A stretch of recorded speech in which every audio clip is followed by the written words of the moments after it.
Hey, so this is a basic full body calisthenics routine. You can do it at home without any equipment. So you can do it if you're traveling, you can do it if you're staying in a place where you can't get any equipment, and it will train the whole body.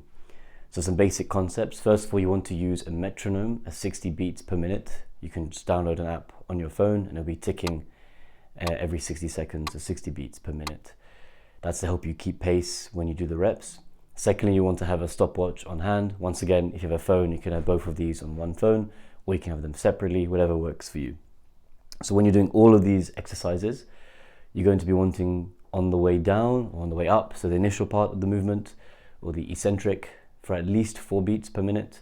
You don't want to hold at the hardest part of the position for at least 2 to 3 beats or 2 to 3 seconds. And then the negatives on the way back down or on the way up, you want to have, once again, a minimum of 4 seconds, and you can push this up and make this harder. Go down for 10 seconds, hold for 10, up for 10. Another piece of information is that we want to do every exercise to failure. That means going to the point that you can't do another repetition without breaking your form, without using momentum. Once you reach that point, you're going to want to stop, or you're going to want to do something called a drop set, where you do a slightly easier version, or you just take 10 seconds and go back on it. Another thing is, when you finish each exercise, you'll want to check your stopwatch, and if you've failed before 60 seconds, then you probably picked too hard of a variant, and if you failed after 90 seconds, you've picked too easy of an exercise, or maybe you're doing them too quickly. So now we'll go through what the exercises are. You'll be having around 6 to 8 exercises depending on which versions that you do. First, we'll start with the horizontal push. So that will be a push-up. You have your hands in line of your chest, like this, and then you have your metronome on. So for example, you'll have your metronome on your phone, put it on, and then also your stopwatch on your phone, or you can have a stopwatch somewhere else. You can have that nearby, and then you'll be going down in 4 beats. 1, 2, 3, 4. Hold 1, 2, 3. 1, 2, 3, 4. 1, 2, 3, 4. 1, 2, 3. 1, 2, 3, 4. Like this, you'll keep going to the point where you can't do any more. When you reach that final point, you want to hold for another 5 seconds. So as I'm here and I can't push up, I'll hold 1, 2, 3, 4, 5, and then I'd finish. Now you can check your stopwatch. If it's not 60 to 90 seconds and you haven't failed yet, then what I would do is I'll drop down and do an easier version. So with the push-up, an example would be going down onto your knees, and you can do a push-up like this. All the same principles apply, and you go until you reach that failed point. The next will be for your back and your biceps. Without a pull-up bar, it's quite challenging, but there are some ways that you can do it. So first will be for the bicep. You want to sit down, or you can sit on the floor, and you're going to have your hands on your chest, and you're going to squeeze your bicep in. To make this a bit easier, you can grab something, you can fold up a yoga mat, whatever you want. You put it around here, so your arm should be around 90 degrees, and then you're going to just squeeze as hard as you can in your biceps, and you want to do that until you can't do it anymore, or for around a minute. After that, you want to sit on the floor, and now this is for your lats. So this muscle here, you're going to push down on your knees, squeezing all the muscles here, pushing down as hard as you can. If that's uncomfortable, you can put something soft on top and then do it. You do that until you reach failure. You can also do it on the table. If the table is chest level, this one's a bit too low, you can just push down, squeezing here. So that's a substitute if you don't have a pull-up bar, so you can't do pull-ups or chin-ups. Next will be for the legs. One of the biggest muscles in the body are one of the biggest parts of your body are going to be your legs. This is going to be a large part, and it'll train the whole system. Make sure you don't skip your legs. This will probably be the most challenging one. But how you do this is you'll stand as if you're squatting, with your feet straight, parallel to each other. Try to screw your feet in, and your knees, you want them always pushing outwards. Try to resist the tendency for your knees to come in. You'll be going down 4 seconds, go up to 10 seconds if you want, slowly, keeping your back straight, hands in front of you. And then you'll hold the bottom position. Now the bottom position is where you go as low as you can, so at least to parallel, but you don't want your thighs resting on your calves, because then actually you're resting. So just before then, to stop you resting, and you can hold here for 3 to 10 seconds, then slowly go up. Now before you go down, if you want to make this really challenging, don't go past 45 degrees. So this is the highest you'll go. This way you'll always stay tense.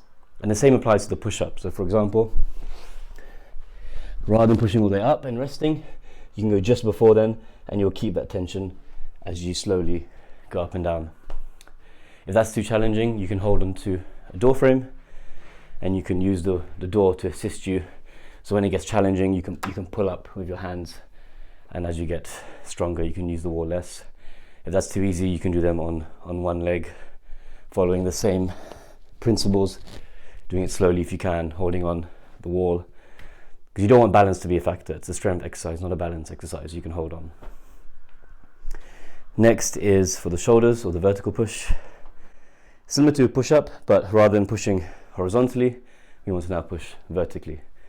If you can do a handstand against the wall, that's great.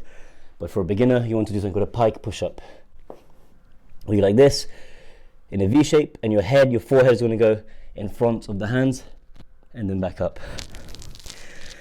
Now, the more your weight is on your toes, the harder it is. The more the weight's on your heels, the easier it is. So you can adjust mid-rep. You can stay on your toes on the way down, and if you're struggling, you can put the weight on your heels and then push up. If you can keep the weight on the toes the whole way, it's better. Eventually your weight should be so far forwards that you're almost floating off. If that's too hard, you can go onto your knees, and you can do them like that. Or another variant is you find some raised platform, go onto your knees, and then you can do them like this. And the same principles apply. 4 seconds down, at least hold for 3 to 4 seconds, and then go up to 4 seconds. If you can't go all the way down, especially on this one as it's hard, just go as low as you can, and then eventually you'll get a deeper range of motion. And that's for the shoulders. Next is for back, horizontal pull. Once again, I'm assuming you don't have a pull-up or rings, pull-up bar or rings. You'll lie on the floor, and you're going to try and push your elbows into the floor, and try to make your shoulder blades touch each other. So like this. And that will work the horizontal pulling muscles in your back. Next exercise will be for your calves. Once again, you can use the wall for support, just like in the squat. You can do them 2 feet at a time, going up and then going down, getting a bit of a stretch. Or if you make it more challenging, you can do one leg at a time until failure, and then switch. Once again, slowly going up, holding, and slowly going down. To add sit-ups or anything for the abs, I'll show you 2 exercises that I like to do. So one is just the general crunch or the sit-up.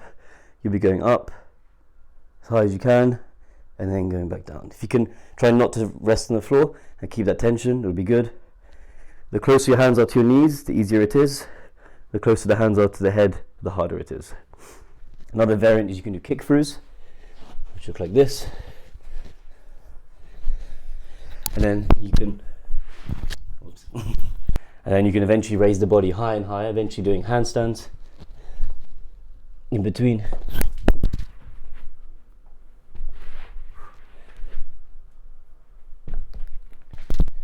And you can do either of those, whichever one you prefer, till failure, or put a minute timer on. But the key thing is you're training to muscular failure. You're not training, because I need to hit 60 seconds. That's not the goal. You're training to reach a muscular failure. You can do this once or twice a week. You can do multiple rounds. You can do one set of push-ups. If you felt that you didn't reach failure, or you didn't train it enough, you can wait a few seconds and then do an easier version, or just do multiple sets. You can do up to 3 sets. But you can even just do one of each. Go to absolute failure, even once every 7 days should have an impact. Let me know if you have any questions.